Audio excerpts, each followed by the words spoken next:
नमस्कार दोस्तों, आप सबों का स्वागत है जेके स्टडी चैनल में। तो आप सबों को पता है कि जेएसएससी सीजीएल का नोटिफिकेशन आ चुका है और जल्द ही जो फॉर्म भराने का जो तिथि है वो निर्धारित कर दिया गया है। अब 20 तारीख से मतलब 20 जून से इसका फॉर्म भराना शुरू हो जाएगा। तो आज इसी विषय पे आप सबों से डिस्कस करना है। तो चलिए आप लोग बने रहिए आज के इस वीडियो में, क्योंकि आज का जो वीडियो है वो आप सबों के लिए काफ़ी फ़ायदेमंद होगा, क्योंकि हम सबों को जानना अति आवश्यक है। क्योंकि बहुत सारे स्टूडेंट्स हैं जिन लोगों को बहुत सारी समस्याएं आती है फॉर्म भरने में, नोटिफिकेशन समझ नहीं आता है। तो इसी बात को लेकर हम लोग आज थोड़ा सा चर्चा करेंगे। तो चलिए बिना किसी देरी के आज के इस वीडियो को शुरू करते हैं। तो जैसा आप सभी को स्क्रीन में देख रहे हैं, झारखंड कर्मचारी चयन आयोग, तो ये जेएसएससी जिसको हम लोग झारखंड इंग्लिश में जेएसएससी कहेंगे, है ना। तो इसी का नोटिफिकेशन है और आप लोग यहाँ देख रहे हैं झारखंड सामान्य स्नातक योग्यताधारी संयुक्त प्रतियोगिता परीक्षा 2023। ठीक है, तो ये झारखंड सीजीएल का जो एग्ज़ाम है उसका नोटिफिकेशन है ये, और इसका जो विज्ञापन संख्या है वो आप सभी को यहाँ पे देख रहे हैं 10/2023। तो आज इसी पे हम लोग डिस्कस करने वाले हैं। कुछ बातें हैं जो आप सबों को बताना है। जैसे यहाँ पे मुख्य बात यहाँ पे निकल के आ रहा है परीक्षा शुल्क को लेके, और यहाँ पे जो परीक्षा शुल्क रखा गया है वो 100 रुपये रखा गया है। और जितने भी एसटी हैं, एससी हैं, वैसे अभ्यर्थियों के लिए 50 रुपये का शुल्क निर्धारित किया गया है। तो इस पर ज़्यादा हम लोगों को डिस्कस नहीं करना है। मैं जैसे जैसे चलता जाऊंगा और जहाँ पे मुझे आवश्यक होगा कि ये बताना अति आवश्यक है। जैसे यहाँ पे मुझे दिख रहा है गाँव में, तो यहाँ पे उन लोगों के लिए यहाँ पे कहा गया है कि जो लोग पिछला जो नोटिफिकेशन आया था उस पर भी आप लोग बहुत कोई भर चुके थे, लेकिन यहाँ पे क्वेश्चन अभ्यर्थियों में ये आ रहा होगा कि हमने तो फॉर्म भर चुका था पिछला नोटिफिकेशन में, तो क्या इस बार भी हमें भरना होगा। तो ये सवाल आता ही है। तो इसका सही मतलब इसका यही है आंसर होगा कि हाँ, आप सबों को इसका फॉर्म को दोबारा आवेदन करना होगा जैसे यहाँ पे लिखा हुआ है। और लेकिन कुछ शर्तें हैं, किंतु इसके लिए उन्हें पुनः परीक्षा शुल्क नहीं देना होगा। मतलब जो फॉर्म भर चुके हैं पिछला लास्ट ईयर में, उन लोगों को आवेदन तो करना होगा पर उन्हें परीक्षा शुल्क नहीं देना होगा। और उन आवेदकों को नए आवेदन पत्र में पूर्व समर्पित आवेदन का निबंधन संख्या अर्थात रजिस्ट्रेशन नंबर, जो रजिस्ट्रेशन नंबर है वो आपको देना होगा, ये बताया गया है। और यहाँ पे आगे भी कहा गया है कि जो नए आवेदन पत्र हैं वे पूर्व समर्पित आवेदन का निबंधन संख्या एवं जन्म तिथि दर्ज नहीं करने पर परीक्षा शुल्क का आवेदन जो छूट है वो अमान्य होगा। इसलिए जितने भी नए अभ्यर्थी हैं उन लोगों को निबंधन संख्या देना होगा और जो जन्म तिथि है वो दर्ज करना ही होगा। अगर आप यहाँ पर दर्ज नहीं करते हैं तो वो अमान्य, आपका जो फॉर्म होगा वो अमान्य घोषित कर दिया जाएगा और जो परीक्षा शुल्क है उस पर भी छूट नहीं दी जाएगी, ये कहा है। तो चलिए अब हम लोग ये जानने का प्रयास करेंगे कि कौन कौन से पोस्ट आए हैं। ठीक है, जैसे आप सभी को यहाँ पे देख रहे हैं लगभग आपके सामने हैं 7 डिपार्टमेंट हैं। तो इस पे सारे आए हैं। सहायक प्रशाखा पदाधिकारी है, कनीय सचिवालय सहायक है, श्रम प्रवर्तन पदाधिकारी है, प्लानिंग असिस्टेंट है, और प्रखंड कल्याण पदाधिकारी है, और प्रखंड आपूर्ति पदाधिकारी है, और अंचल निरीक्षक सह कानूनगो, ये डिपार्टमेंट का यहाँ पे पोस्ट आया है। तो ये हम लोगों के लिए अति आवश्यक है जानना। और यहाँ पे आप लोग छठा में देख सकते हैं, यहाँ पे वेतन मान दिया गया है कि जो पद निकाला गया है उस पे लोगों को कितना वेतन मिलेगा और पे कितना है, लेवल क्या है, वो यहाँ पे पूरा दिया गया है। और जितना भी पोस्ट है उस पे जो योग्यता है वो है किसी भी मान्यता प्राप्त विश्वविद्यालय से स्नातक या समकक्ष डिग्री। समकक्ष का मतलब होता है अपीयरिंग, जो अभी फाइनल ईयर में होंगे, जो ग्रेजुएट होंगे स्नातक का, उसका जो फाइनल ईयर में होंगे, उन लोगों को भी यहाँ पे दिया गया है कि वे आप फॉर्म यहाँ पे भर सकते हैं। और जितने भी खेल से रिलेटेड हैं उन लोगों को भी यहाँ पे छूट देने की बात कही गई है। लेकिन यहाँ पे ये भी कहा गया है कि वे जिस स्तर पे प्रतियोगिता में भाग लिए हैं वहाँ पे उन्हें मेडल भी मिला हो, प्रथम स्थान भी हो, या राष्ट्रीय स्तर पर जो प्रतियोगिताएं हैं उस पर विश्व रिकॉर्ड होना चाहिए। ओलंपिक में है तो उसमें भी फर्स्ट सेकंड थर्ड का प्राइज़ होना चाहिए। मतलब कुछ ना कुछ इसमें ये दिया गया है। और यहाँ पे आगे ये भी कहा गया है कि जो एज है, एज की बात बहुत ही महत्वपूर्ण होती है।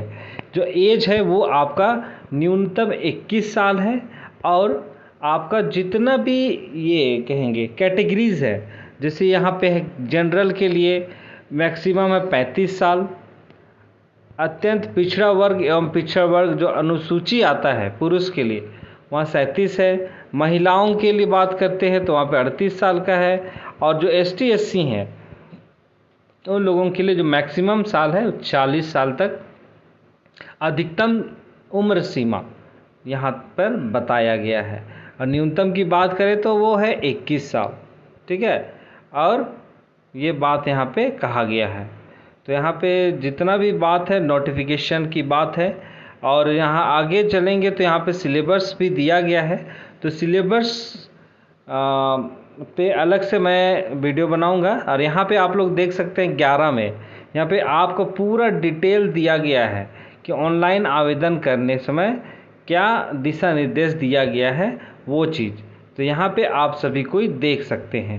नोटिफिकेशन आजकल सभी के पास पहुँच जाता है, तो इसलिए आप लोग ज़रूर से ज़रूर नोटिफिकेशन को रीड कीजिए ताकि किसी भी प्रकार की त्रुटियां ना हो सके, और जो आपका एग्ज़ाम है वो अच्छी रीति से आपका जो फॉर्म है वो फिलअप हो सके, ठीक है।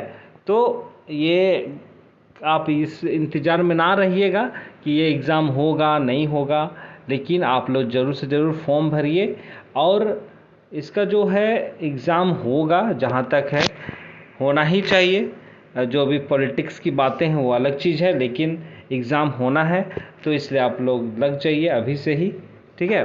तो आज के वीडियो में मैंने आपको बताने का प्रयास किया है, कुछ मुख्य बिंदु को चर्चा किया है, और उस पे लेके आने वाला जो वीडियो मैं करूँगा वो सिलेबस पे आधारित होगा। मैं नोटिफिकेशन के माध्यम से ही सिलेबस तैयार करूँगा और उसके आधार पे आप सबों को बताऊँगा। तो चलिए आज के इस वीडियो को मैं समाप्त करता हूँ। और हाँ, एक बात मैं आप सबों को बताना भूल गया हूँ, यहाँ पे 1 मिनट मैं आप सबों को ये बताऊँगा कि इसका फॉर्म भरने का जो तिथि है वो कब से कब तक है। यहाँ पे फॉर्म भरने का जो बात किया गया है, क्योंकि अब हम लोग फॉर्म भरने वाले हैं तो ये जानना बहुत ज़रूरी होगा कि हम लोगों को फॉर्म कब भरना है।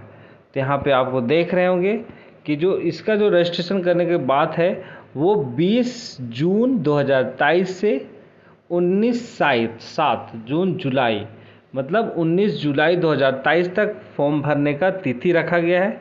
और जो परीक्षा शुल्क है वो 21/7 तक दिया गया है। आप रजिस्ट्रेशन कर सकते हैं 19/7 तक, बट जो एग्ज़ाम फ़ी है वो आपको देना होगा 21 जुलाई तक, मध्य रात्रि तक आपको दे देना है। और अगला है फ़ोटो हस्ताक्षर अपलोड करने हैं। आवेदन पत्र का प्रिंट आउट देने के लिए दिनांक 23/7/2023 के मध्य रात्रि तक आप लोग फ़ोटो अपलोड कर सकते हैं, सिग्नेचर कर सकते हैं, और उसका प्रिंट आउट भी आप निकाल सकते हैं 23 जुलाई तक में, ठीक है। तो ये सारी बातें हैं।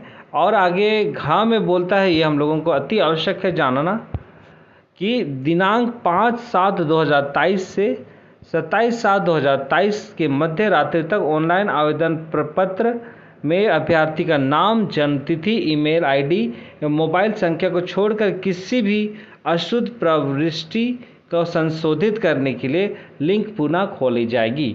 मतलब आप लोग अगर फॉर्म भरने में कुछ त्रुटियां करती है, गलतियां करते हैं, तो यहाँ पे हम लोगों को परेशान होने की आवश्यकता नहीं है, क्योंकि 25 तारीख से 27 तारीख तक मतलब मात्र 3 दिन के लिए यहाँ पे लिंक दोबारा खोला जाएगा और यहाँ पे आप लोग अपनी गलतियों को सुधार सकते हैं। ठीक है। और यहाँ पे जो फॉर्म भुगतान की बात है वो आप लोगों को ऑनलाइन ही करना होगा, और एग्ज़ाम जो होगा आपका OMR आधारित होगा, मतलब ऑनलाइन एग्ज़ाम नहीं होगा, और इसका जो प्राप्तांक है वो नॉर्मलाइज्ड के आधार पे किया जाएगा। ठीक है। और OMR पे होगा, मतलब ऑफलाइन एग्ज़ाम होगा, गोल जो सर्कल होता है उसको रंगने वाला टाइप से होगा। और ये जो बात है परीक्षा का स्वरूप जो है वो परीक्षा सिर्फ एक चरण में होगा, मुख्य परीक्षा के रूप में होगा, और इसमें वास्तुनिष्ठ प्रश्न होंगे, मतलब ऑब्जेक्टिव प्रश्न होंगे, और प्रत्येक प्रश्न पर पूर्ण अंक 3 होगा, मतलब 3 नंबर मिलेगा एक आंसर पे, सही आंसर पे, और प्रत्येक उत्तर के लिए 3 अंक दिए जाएंगे, और प्रत्येक गलत उत्तर के लिए 1 अंक की कटौती की जाएगी। ठीक है। ये बात यहाँ पे साफ साफ कहा है, यहाँ पे आप लोग देख सकते हैं। तो नोटिफिकेशन मैं तो यहाँ पे बता ही दे रहा हूँ, लेकिन आप लोग यहाँ पे नोटिफिकेशन ज़रूर देखिएगा। ठीक है। और भाषा विषयों को छोड़कर अन्य विषयों के प्रश्न हिंदी अंग्रेजी भाषा में होंगे। मतलब अगर हिंदी का क्वेश्चन है, हिंदी मतलब हिंदी लैंग्वेज से संबंधित क्वेश्चन है तो उसमें हिंदी में रहेगा, इंग्लिश लैंग्वेज से है तो वहाँ पे इंग्लिश में रहेगा। बाकी जितना भी GS हो गया, झारखंड GS हो गया, साइंस हो गया, ये सारे के सारे आपके हिंदी और इंग्लिश दोनों में बाइलिंगुअल लैंग्वेज में रहेगा। ठीक है। तो मुख्य चीज़ मैंने आप सबों को बता दिया है, तो आप लोग ज़रूर से ज़रूर फॉर्म भरिए। फॉर्म भरने की तिथि 20 तारीख से है, तो जल्द ही शुरू हो जाएगा, और एग्ज़ाम फ़ी भी ज़्यादा नहीं है, तो आप लोग ज़रूर से ज़रूर भरिए। तो चलिए आज के इस वीडियो को मैं यहीं पे समाप्त करता हूँ। मिलते हैं एक नए वीडियो के साथ, तब तक आप लोग अपना ध्यान दीजिए, सुरक्षित रहिए और अपने घर वालों का ध्यान दीजिए। बहुत बहुत धन्यवाद।